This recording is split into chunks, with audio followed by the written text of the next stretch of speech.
Good morning, good morning, good morning. Wanegba. So good morning. This is Voice of Afema. This is Ramsey Black TV. So number one talkative of Afema. So there's one video I did last week, and some people was calling me, accusing me. Why some was messaging me.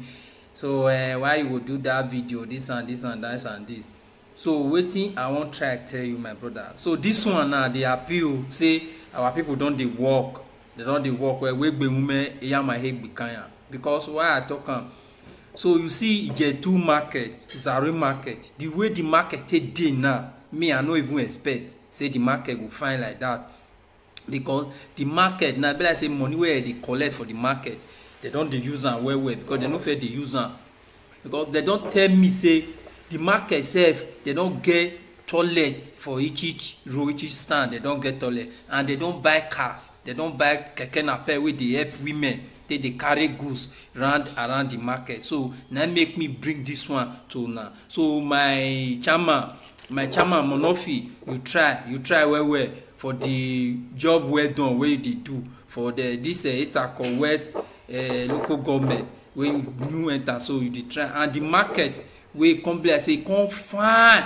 E come be like market wey dey Europe or wey dey Western another country, no be even Africa e dey. So una try well. But you wey you no know Ijetu market, Zari market, the largest, the biggest market wey dey Afema, wey dey Auchi, wey be Etsako West local government, make you watch this video. So why I run the video now? Wani wa ale Ijetu market, ni wa yo Ijetu market also mielu tasina mi ale la bikanya wa ho wa mie eyama Monofi again is kepo eke bikanya so mi wa watch on video now wa go me boy yo. So watch. The popular Ijetu Zari market in Etsako West local government area during its usual market days. An earlier visit to the market by the news crew, when it was not in section, revealed the deplorable condition of the market, where business activities are carried out without particular regard to the environmental sanitation. Commenting on the situation, the trader says the market is one of the largest in Etsako West local government area, with over 3,000 stalls and numerous attachments for trading, each attracting a daily fee payable to the local government. They further emphasized that the market do not have a single toilet facility, stressing that when pressed, they walk long distance to heat themselves. They called on the local and state government authority to come to their aid in reconstructing the market to standard. May government make the airport do so make it clean. Because the market it will be dirty. No single one toilet. No toilets, no nothing. For example, we just do market. Just don't finish.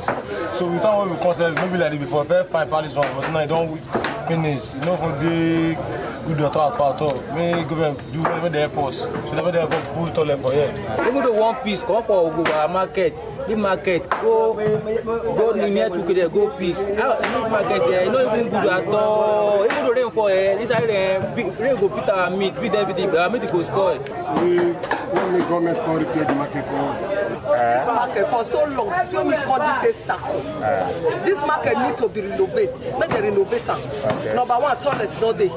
Number two, people too dey suffer for this market. And as government, this market now, let me say that this market will be the biggest market for Etsako. Responding, Etsako West local government chairman Alhaji Inusa Monofi acknowledged the poor state of the market. He promised to tackle the problem. Ijetu market is one of the most viable market we have within Etsako West local government area. The condition generally, as far as the market is concerned, is in a deplorable situation. McDonald Irunoka reporting.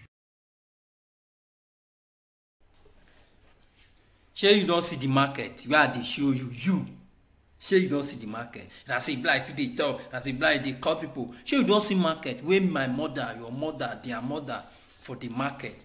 Market wey be say we grow up, market fine, people wey fit dey there, they do am well. But market now, if you enter market, poto wey go owe you go be like say you enter river. We get river wey they call Oli, go be like river Oli, poto wey dey that market. market wey you no get toilet, you no get where you fit put better thing wey person fit shade, man no dey, nothing dey there.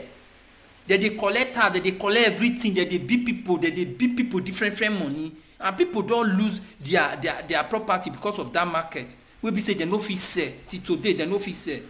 Our local government chairman, you dey see am, no fit dey see market, local government wey you dey, you dey see am, tomorrow na say president no good, governor no good, whereas una too na no good.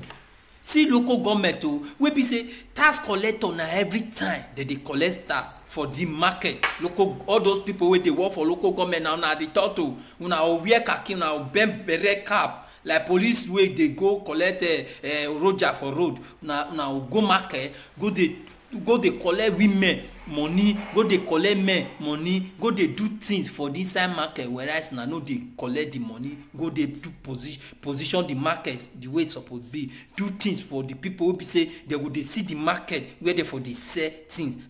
Person go just sell, if cloth for up wey dey hang for up fall now, na potopoto e go fall put, person go come go dey wash am before e go come dry am, come give customer may buy. Which this thing will be local government be Esako West wey be say we no fit do market. Na market we bring come today, una go hear the thing. So if you wan hear more, wa kenu so no gese nebu for Rehama Malaweme at Transi Black TV. Subscribe to our YouTube channel Transi Black. Follow us, we go hear more.